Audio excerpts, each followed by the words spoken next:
ladies and gentlemen, he played the character Seamus Finnigan.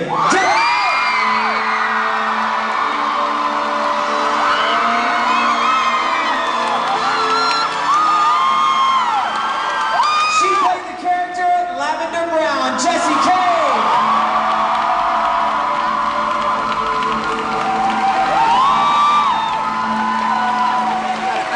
Please welcome the character played by Dean Thomas, Alfie!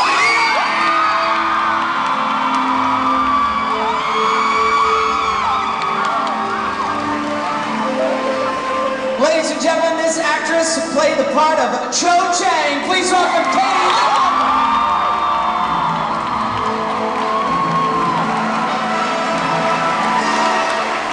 You kind of get the theme of where we're going here. Kind of get the theme of what's happening. Please welcome out the actress who played Lovegood.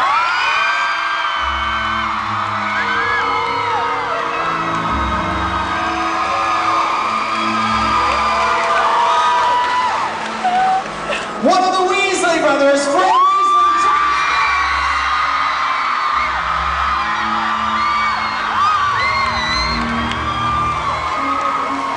And you know it very well, we could not have one without the other. Please welcome.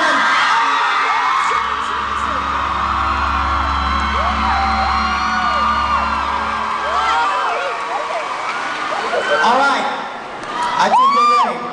We're going to go to the audience here, and we're just going to start this out right now. Ryan, right here, who do you have with you, buddy? Thanks, Scott. We have Marissa from Orlando. Hi, Marissa. Hi. Marissa, what's your question? My question is, what sort of practical jokes do you guys play in each other, and do you have one that stands out? Oh, we're starting right out with a fun one. Practical jokes. Any practical jokes played out there? Who's doing it? Who wants to take that? None of them, Okay, I think for me it was with Robbie Coltrane. We were, I think it was in the very first movie, we went into hair and makeup, and Robbie came over and said, "Hey Devon, come here." So we got band-aids and he put them all over my face. So I went into hair and makeup and they absolutely freaked out. So that was pretty cool. I think that was one of the best ones that I had with the guys anyway.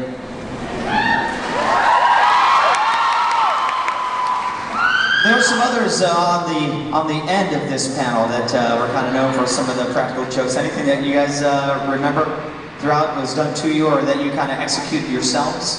There's a few really. Hello everybody.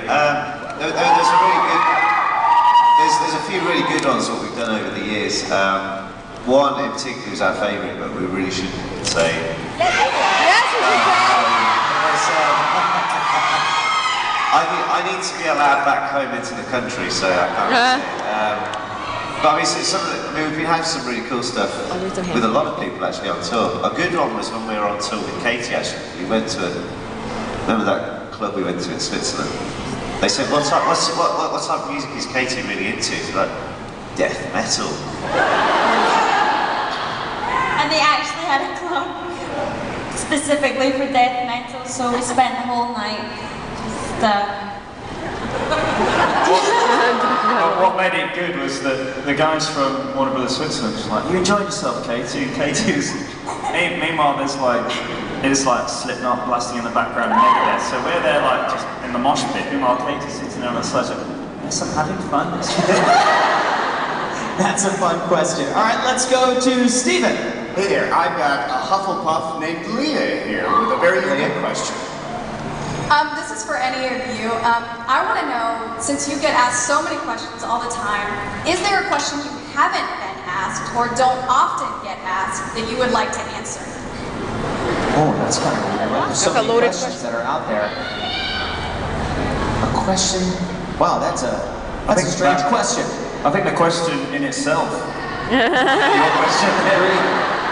That would be the one. You remember that, because that's unique just to you. All right, that's kind of a strange question, but one that's hard to answer. Let's go. Maybe we'll come back to that. Let's see who else is out there. Julia, where are you, Julia? I'm right over here, Scotty. Hi. I've got Connor from West Palm Beach, Florida. Hey, Connor. I love you guys. Thank you for bringing the magic to life. Well, my question is, what is your guys' favorite book and why? Oh, the series. What's your favorite book and why? Alfie, do you have a favorite book? Out of the series, I'd say the second one's my favourite. I love the Chamber of Secrets. It was, as it goes on, The other ones are great just because they just get longer, so there's more Harry Potter to enjoy. So I like that, but I think the second one remains my favourite just because it's really terrifying. It's really, really scary. That bit in the Chamber of Secrets, I remember I read it all through the night. So I was there at like 4 in the morning, pitch black, at the age of like, 11 or something, reading this, and I was terrified, but I just couldn't put it down. So I think that's always going to be my favourite. Jessie, do you have a favourite book? This is Harry Potter book. Correct. Yeah, that would make sense. The third book. Definitely that's Which one? And why the third book? I don't know, I probably struck at that point in time I was reading it and I was totally absorbed by it. But I mean, I've loved all of them, obviously, but I think the third one I remember the most. Yeah. All right, thank you very much. Let's go to Kristen. We have Max from California. Hi, Max. Hi, guys. Actually, James and Oliver, we had a dream about you last night going to the hallway, me and my sister, so we want to make our dreams come true. But my question is, since you guys are all kind of young on the younger side and just getting into acting, who was your biggest mentor on set? Because you have such a great older acting base to draw through. I think it's one of those things where we just kind of learn on the way, really. I think being so young, we're quite naive as to how big the older guys were, and how much work they've actually done. And it's only been in the later films that we've been able to, I've certainly thought of asking questions. And that's throughout. All the older actors really are very accommodating to answer questions and let you know, what would be good or a different way of playing that scene and stuff. So I wouldn't say there's one particular person. The other guys in the cast, but they've all had a really big influence on us.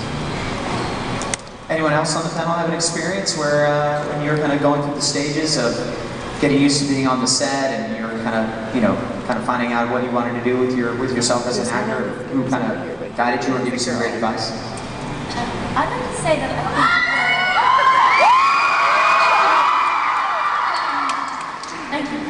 I think just the group, it was amazing to be in Dumbledore's army and to be just a team, because it's so unique on films. Often when you're a child actor, you're on your own. It's such an unusual thing.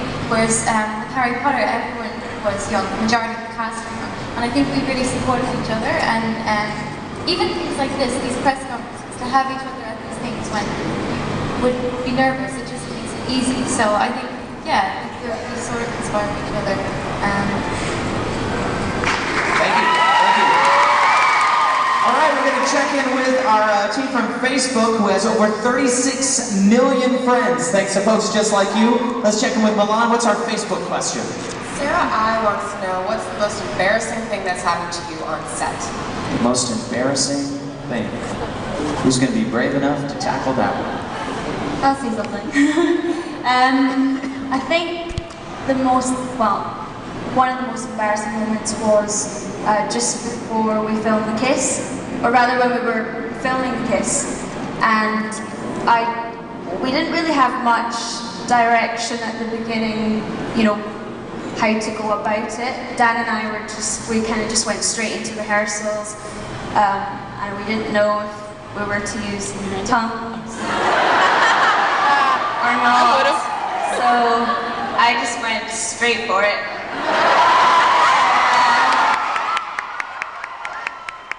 And then I think halfway through, David said cut. David Yates said cut. He's like, yeah, I think we should maybe just tone it down a bit. To make it more pleasant rather than sexual, So, that was embarrassing. Anyone else in the panel? Embarrassing moment? I think we're going to struggle to top that. All right, we'll move on from that one. Great question. Where's Ryan? Right over here, Scott. We have Caitlin from Georgia. Hi, Caitlin. Hi, everybody. Hello. It's very nice to see you all. I'm very happy. My question is, I heard that especially the Nicks and Oliver were big fans of the Harry Potter Forbidden Journey ride here at Orlando, and I probably think everyone is, and I wanted to see what each person's opinions of it were and what you thought about it when you first wrote it. We actually first, when we heard the concept that they were going to make the Wizarding Worlds, this is when it was all blueprints and everything. They came to Leavesden where we filmed the movies, and they said, would you like to be part of the ride? Yep. And then, yeah, so literally all Oliver and I think Matt and a couple of others had to just stand there waving at the end. But I can remember we were talking to like Thierry and the other guys who designed the ride, and so the technology didn't seem like it was 8 years possible then, so it's amazing how it comes on in 2 years.